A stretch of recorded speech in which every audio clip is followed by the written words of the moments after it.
Hello, good morning, dear students. Today we will discuss about proton pump inhibitors. Proton pump inhibitors, it is one of the class of the drug which are used in the treatment of peptic ulcer.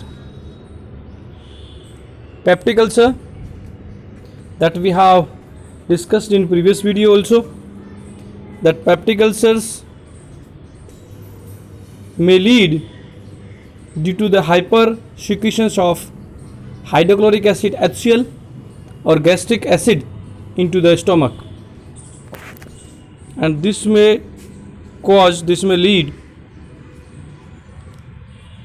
acidity first into the stomach, and acidity prolonged if it is present for prolonged time, you can say prolonged time acidity may lead to cause peptic ulcer. So for the treatment of the peptic ulcer, or as we have discussed previously, that in the peptic ulcer what happen, hyperactivity or hypersecretions of HCl from the parietal cells that are present in stomach get increased, so the acidity become lower than 1 pH, because we know the optimal pH for stomach should required as a pH 1 to 2, but in hyperacidity what happen, the pH comes down below 1 pH 1, so that should be maintained above pH above 1, or you can say between 1 to 2 for the proper functioning. So as we have discussed in previous video also, that in the etiology part of the peptic ulcer, that HCl, hydrochloric acid HCl, is secreted by the parietal cells that are present in the mucosa of stomach. So the parietal cell contain first two types of receptor. One is the histaminic receptor, H2 receptor, histaminic H2 and histaminic receptor, and H2 and histaminic receptor, the histamine will bind and will stimulate the H2 receptors. So what happen, resulting the HCl will secreted by parietal cells. Another receptors that are present, the proton pump, they are also are present into the parietal cells. So what are the the proton pump? Let us discuss first in detail, then we will discuss about the proton pump inhibitor. So as we have discussed, then proton pump, they are called as gastric proton pump, because as you know, proton H plus ions, they are the proton. So the proton pump, it's a ATP associated. ATP means energy required for the proton pump, you can say, for release of the proton H plus ions. The role of the proton pump is release of the proton into the lumen of stomach. So the release of the proton required ATP. ATP molecule means energy required. So that's why the gastric proton pump is known as proton H plus, potassium H plus, means a proton potassium ion ATPase enzyme, means ATPase.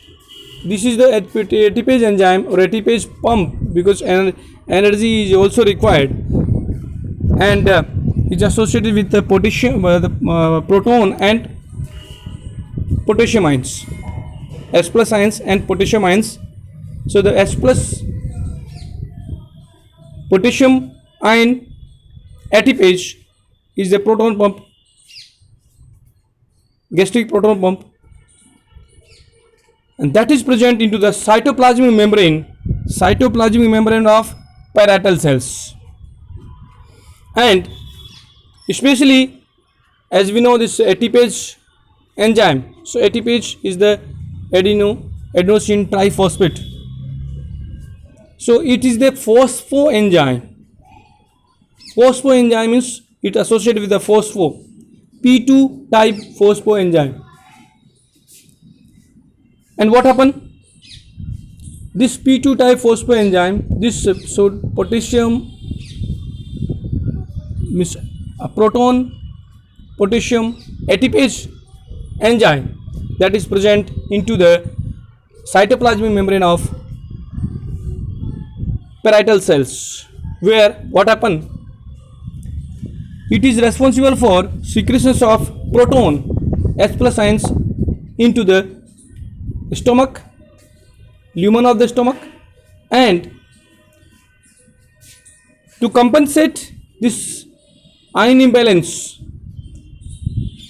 the potassium ions that are present into the lumen of the stomach, that is outflex from lumen to extracellular part, extraglandular part.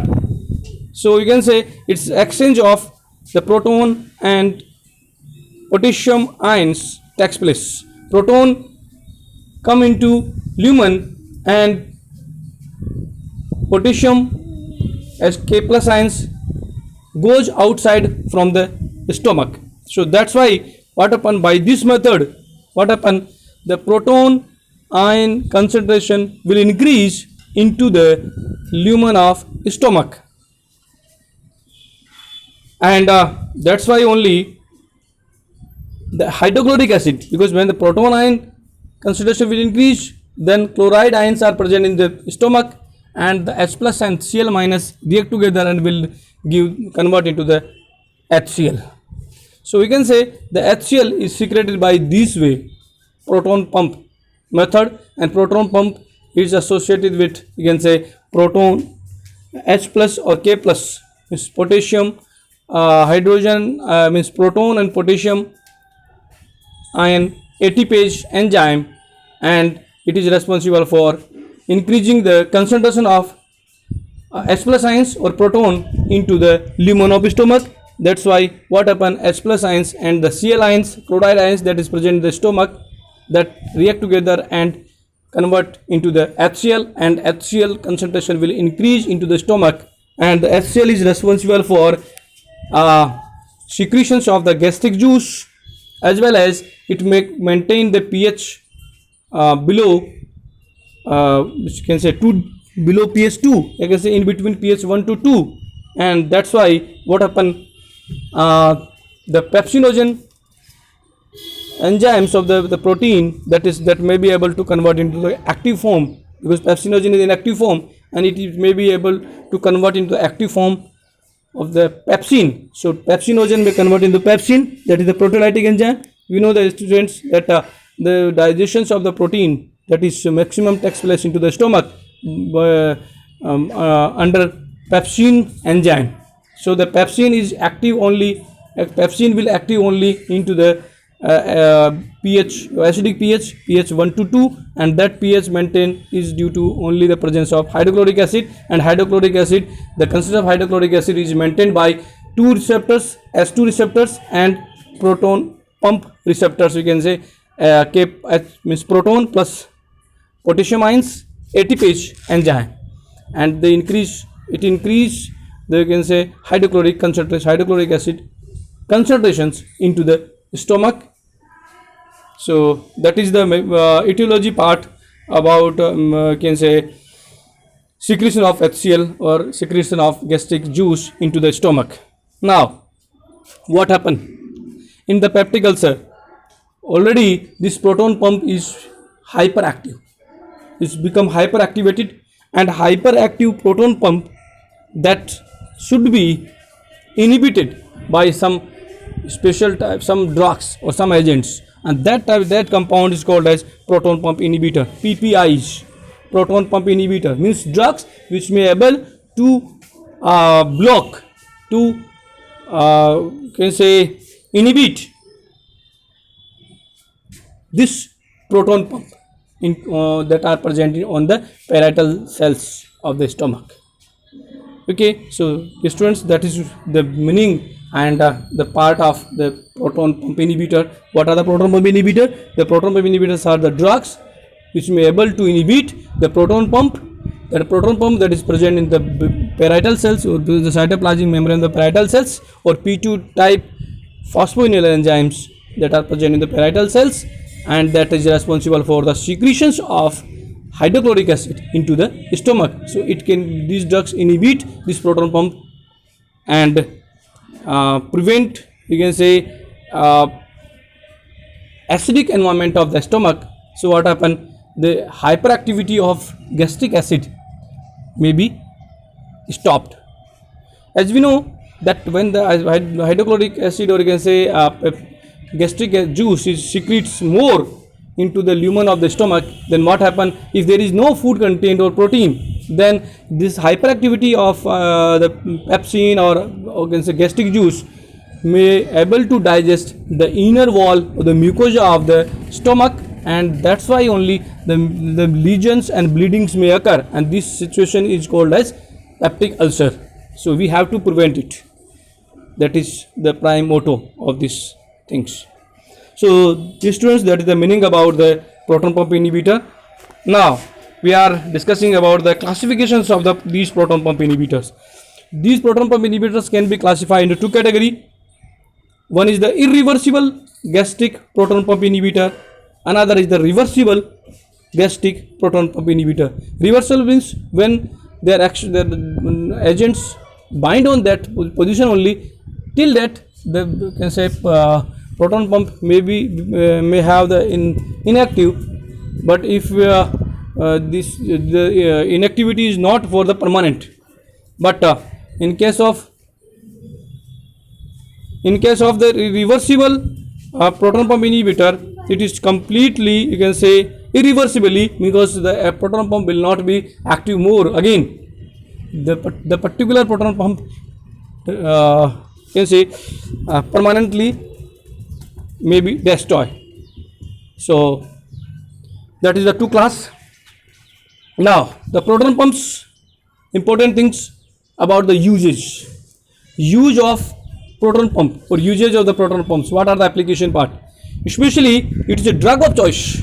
Drug of choice, you know, drug of choice, it means if the first drug that can be used in the treatment of particular disease, that is called as the drug of choice.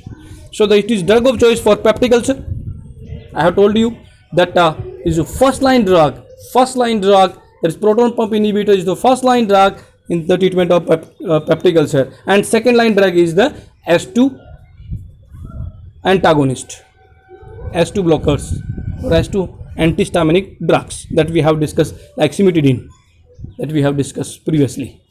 So that is the second line drug, but these proton pump inhibitors, they are the first line drug and drug of choice in the treatment of peptic ulcer. And GERD means gastric esophageal reflux syndrome. Gastric esophageal reflux syndrome. What is this? Gastric esophageal reflux syndrome means when what happen in generally the vomiting, you can say it's a type of vomiting when anything this is the food poisoning that we are commonly we are known about the known food poisoning, that anything is if any patient is eating something, then it will be vomit out again. So that is called as GERD, means anything you are eating and it will be the patient vomit. So that is called as gastric esophageal reflux syndrome. Okay, so that can be treated by this proton pump inhibitor only, and this is only due to the hyper acidity or due to the ulcering part or into the esophageal and gastric mucosa. So that is the only due to this only. Another, NSAIDs induced gastrointestinal regions. NSAIDs means non-inflammatory, non-steroidal anti-inflammatory drugs, non-steroidal anti-inflammatory drug, that is NSAIDs. Non-steroidal anti-inflammatory drug means aspirin and paracetamol or aspirin like drugs, that is called come under the NSAIDs, painkiller, peripheral painkiller, that is we called. So these NSAIDs, they have the one side effect, aspirin have one side effect, that is it may cause the gastrointestinal lesions. So the gastric lesions, that is the side effect of the high dose of, you can say, aspirin or NSAIDs, or you can say prolonged use of NSAIDs, and this can be treated by using the proton pump. So when physician recommend this painkiller, then also you might be seen that the physician will recommend you this proton pumps, omeprazole, pantoprazole also, and these drugs to be taken before meal in the early morning.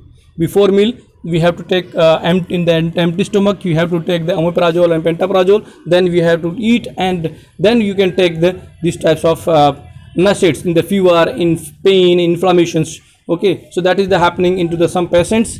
So that's why the physician recommend these proton pumps along with NSAIDs. Another, there is the Zollinger-Ellison syndrome. Zollinger-Ellison syndrome, it's a special a type of the disease or disorder, or you can say side effects due to the penicillins, that is antibiotics.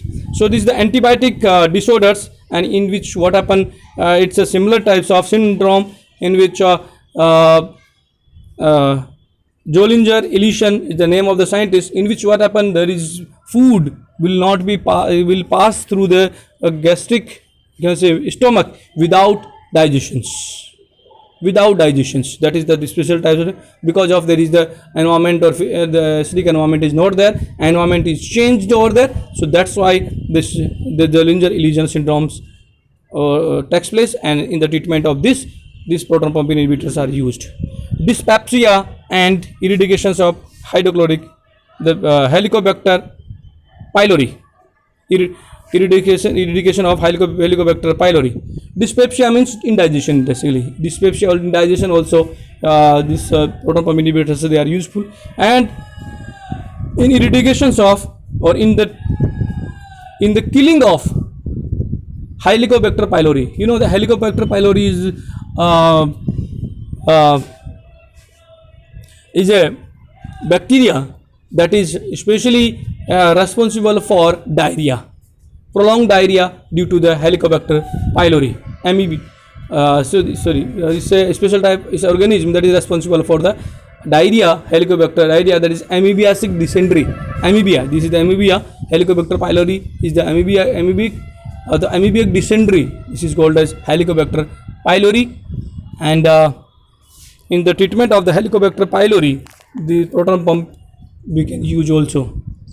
So these are the drug of choice, which are proton pump inhibitors are the drug of choice for treatment of the peptic ulcer, in the treatment of GERD, gastroesophageal reflux syndrome,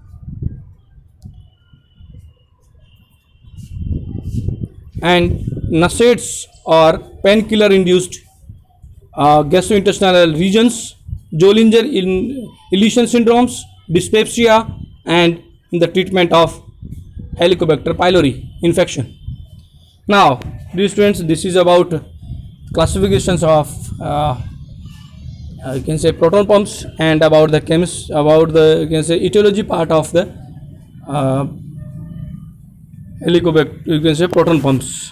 Now we are discussing about the chemistry of proton pump inhibitors, as we have classified into two parts: reversible proton pump inhibitor or irreversible proton pump inhibitor. So the reversible proton inhibitors are two drugs. You can say two example: timoperazole and picoperazole.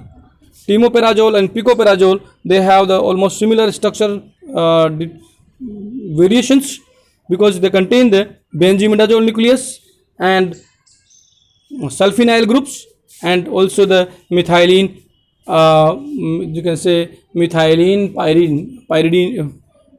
pyridine nucleus, that is fused together. So this is the timoperazole, and there is substitution and methylic substitution and pyridine, as well as the can say ester substitutions and methyl substitution on benzene ring of the benzimidazoles. So this is the picoperazole. So timoperazole and picoperazole both are the examples of reversible proton pump inhibitors. Now the second class, the irreversible proton pump inhibitor. Dear student, this is irreversible proton pump inhibitor. It is more important in the as a you can say therapeutic applications. In terms of therapeutic applications, because therapeutic applications, these drugs, these proton inhibitors, they are more superior than the reversible proton pump inhibitors. But reversible proton pump inhibitors, they have discovered first, but nowadays they are not used. The irreversible proton pump inhibitors, they are therapeutically, they are more superior. That's why they were used nowadays. They are in the use. So example of the irreversible proton pump inhibitor is omeprazole, lansoprazole, rabeprazole, and pantoprazole.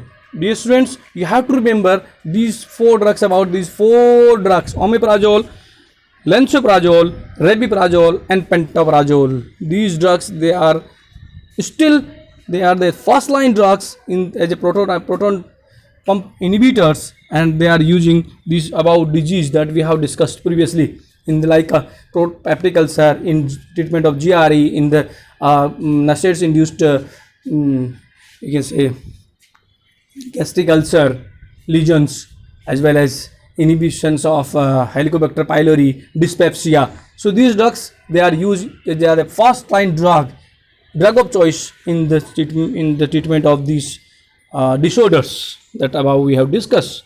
So we are discussing this again, the omeprazole, lansoprazole, rabeprazole, and pantoprazole. Omeprazole, lansoprazole, rabeprazole, pantoprazole. Omeprazole, lansoprazole, rabeprazole, pantoprazole. You have to remember about these friends. This is very important for irreversible proton inhibitor. Now look at here the chemistry. In the chemistry part, what are the important factors are there? They all are the old can say drugs, omeprazole, lansoprazole, rabeprazole, pantoprazole. They are chemically, structurally, they almost are the similar, but only thing is that they have some structural variations only on the you can say functional group variations. Main skeleton is they have almost similar. Initially, this you can say look at here in the structure also, temiprazoles and picoprazoles, they have the similar structures almost like this, and only the one variations, that is one changes that may occur, that is about the substitutions in the ring only. Okay, so these the first line drug was the reversible proton pump inhibitor, that is timoperazole and picoperazole, and they are modified into the omeprazole. So omeprazole, the all proton pump inhibitor contain one important thing is pyridine nucleus. Pyridine nucleus is essential for activity, that we will discuss in the SCR part also. Again, next part we will discuss the SCR part. So the omeprazole, or once all can say proton pump inhibitors, they contain the pyridine nucleus, and pyridine nucleus is essential for activity. Also SO means sulfinyl groups, the SO, that is also present, and benzimidazole ring, that is associated with SO, sulfinyl rings. Okay, and the methylene bridge, or with the methylene bridge, they are attached with means benzimidazole sulfinyl group with you can say methylene bridge, they are joined with pyridine nucleus at position number 2, and position number 3 there is the methyl groups, and also position number 4 methoxy groups, and position number 5 there is a methyl group again. So these are the substitutions, and one substitution of methoxy group in the benzimidazole ring in the omeprazole. In the lansoprazole, look at here that similarly the sulfidal group that is associated with the benzimidazole ring, then both sulfidal benzimidazole ring joined with methylene bridge with the pyridine nucleus. Pyridine nucleus at position number 2, and the pyridine nucleus also contain methylene groups at position number 3, and trifluoroethylene oxide ester group, that is present, ether group, sorry, in present at position number 4, and also the methyl group is also in present, methoxy group in present to the benzene group like the omeprazole. So only the one thing is the methoxy group at position number 4, that is convert into the trifluoromethoxy group, you can say, and the methyl group is omitted at position number 4 in the lansoprazole.